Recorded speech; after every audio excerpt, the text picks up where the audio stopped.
Hi, this is Maria from Maria's Garden in Punta Gorda, Florida. How everybody's doing, huh? How you desert rosas doing? How you babies doing?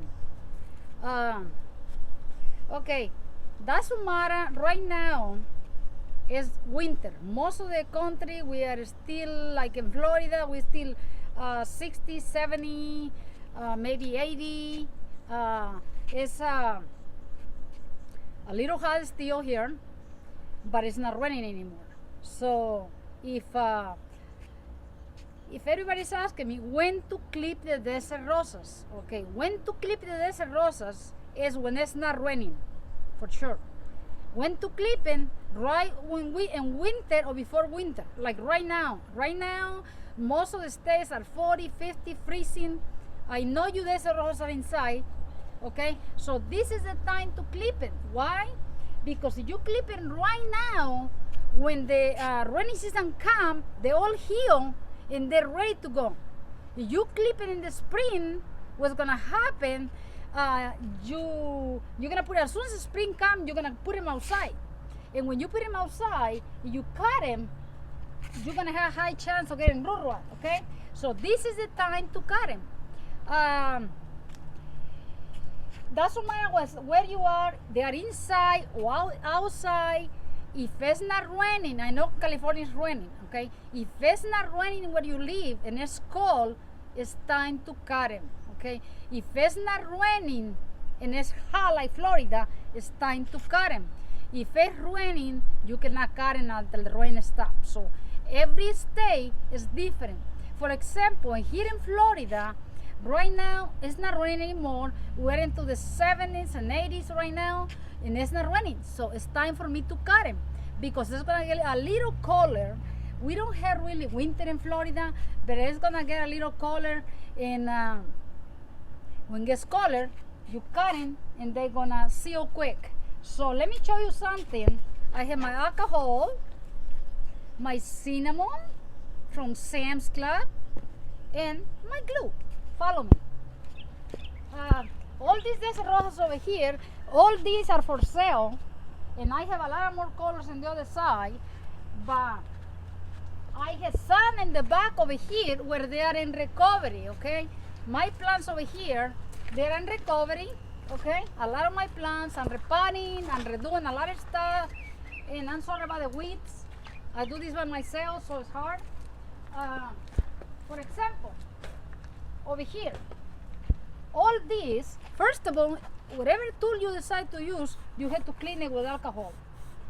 My husband found this for me at Walgreens, and it's works very good. So you clean your stuff. So how we're gonna do it? We're gonna start right over here. Okay, this plant over here has a stem over here very short, and then has this stem over here, and then has this other stem here. I want it to get fuller. So I'm gonna leave this alone, and I'm gonna leave this alone. But I'm gonna clip this. You can see over here where it's almost like a bark and goes all the way here, all the way over here. I don't wanna lose any value, so I'm gonna cut it higher as I can. So I'm gonna cut it right over here with the green stop. I'm gonna cut an angle here, and I'm gonna cut this one here an angle, and there it is. There's my desert rose. These pieces over here, they are not good for anything. I hate to tell you, okay?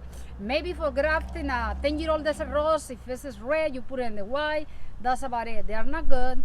Recycle everything across the street. I have a pile of compost, so I will save everything. Put it here for now. So this one over here, you see how funny looking it is? Definitely needs cutting. So I'm gonna cut it right here, cut it right here, and cut it right here. Okay? That's how I'm gonna do it. And then what I'm gonna do, I'm gonna clean the sap real good, all the sap real good. Okay? And what are you doing here?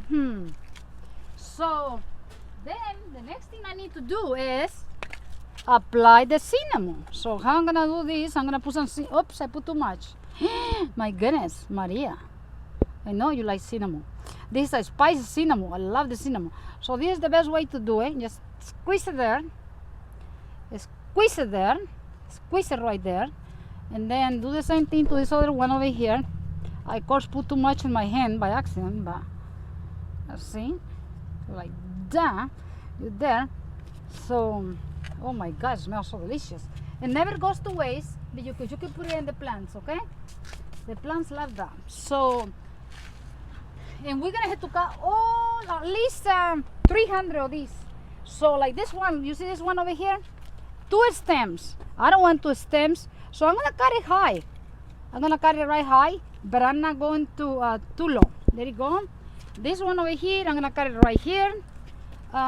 This one, I cut it right over here. And just don't be fair. You see the green tender? You don't want to cut it there because it's not gonna do anything. It's not gonna give you new stems. So you cut it right there. And this one over here, the same thing. We're gonna cut it right there and right there. And the reason I cut the leaves is for the energy to concentrate in the trunk. Okay? So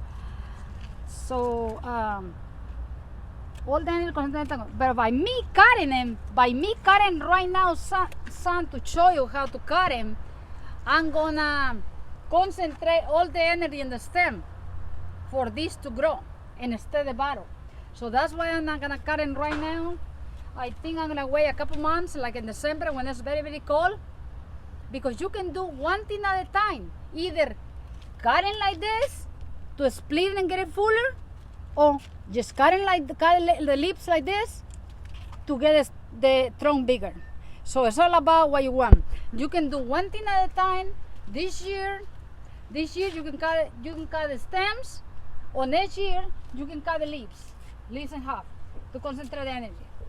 Other thing I want to mention, if you have any plants with you, any plants that are grafted plants or seedlings that are struggling, okay, the seedlings that are struggling, is safe to put sulfur, okay?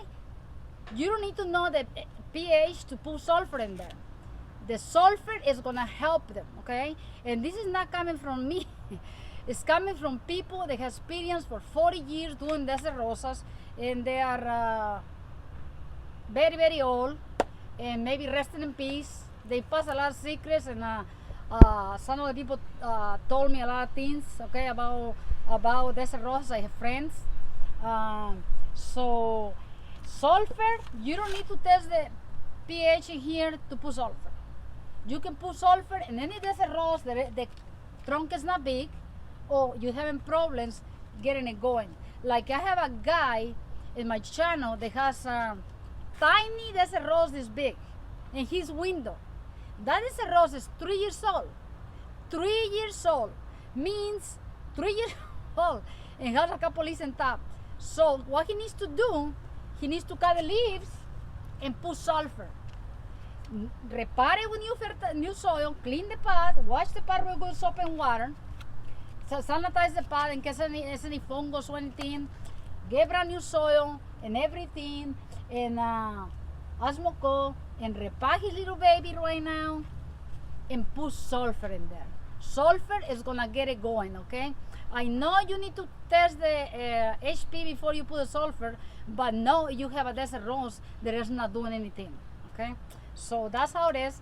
Also, last week, I put sulfur in my ceilings, and I put it in one tray for 2 weeks.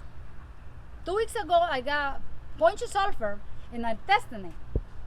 If I lost a tray full of seedlings, I'm gonna help a lot of people, okay?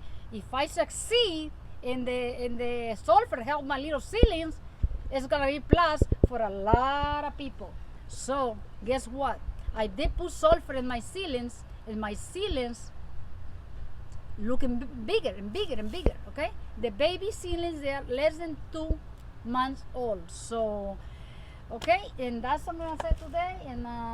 And everybody, thank you for watching my channel, and thank you for being sweet and kind and making all those nice, sweet comments, and an open mind. And remember, I be doing desert rose for the next 30 years, and I'm gonna be still learning, okay? So it's a learning experience. Nobody has the desert rose master yet. It's a lot of people that knows more than I do, and a lot of people that knows less than we do, and a lot of people that we share information to get the desert roses better, and that's where we are, okay? And I try my best to pass the right information. And until next time, oh, I gotta show you something. You see this? These little cactus in here? I don't know what type of cactus it is, to be honest. Like a year ago, I went to a state park and I find it in the ground dying. So I pick it up. My husband said, don't pick it up because you're gonna get in trouble, blah, blah, blah. I said, what, I'm supposed to let it die? He goes, well, take it. So what I did, I put some a rock in here, and I put some good fertilizer in here in soil, and I put it right here, this little piece, okay? Right here, this little piece, and this is what it is. Look at it now. Look at this. Look at this. It's going that way, and you can see over here, it's trying to go this way. But I don't want you to go that way, baby. I want you to come this way. Like I want it to go, like I don't want to break it, but I guess I'm going to bring a little twine and put it here, like this. A little twine and put it there, because I don't want it to go in the wire over there. And that's what I'm going to do. It's beautiful. I don't know what it is, but it's doing real well. And I like it. It's going to go in the palm and there, and I fertilize it with Osmocote sometimes, and there it is, my little cactus. I save them. But anyway, other thing I was going to say, I have a lot of desert roses for sale, and I'm selling my desert roses. Oops, Maria, what are you doing? What are you doing making noise? You're disturbing a lot of people. Anyway, visit my channel, mariasgarden.us. If anybody buys desert roses from me, if anybody has any problems, that's what I'm here for, okay? I'm here to replace them or figure out what happened to the desert roses, and keep me posted with the problems of the desert roses or anything. Other thing I was going to tell you, it's very important to buy the moisture tester for your desert roses, especially in the winter time when it's so cold up there and the desert roses are inside the house and they are, you water them. By the way, starting the 1st of December, do not water any desert roses anymore. Please do not water them. They're going dormant. And when the desert roses are going dormant, it's like you're sleeping and somebody's trying to feed you. So you disturb it. So the 1st of December, please, if you are in a cold area, do not water them anymore. And it's very important that you buy the moisture tester to test the moisture in the desert roses. And until next time from Maria's Garden. And Lucas, say hi. Hello. Lucas, my son Lucas, say hi. Hello. Hello. Until next time from Maria's Garden. I can use this for a pen, you know.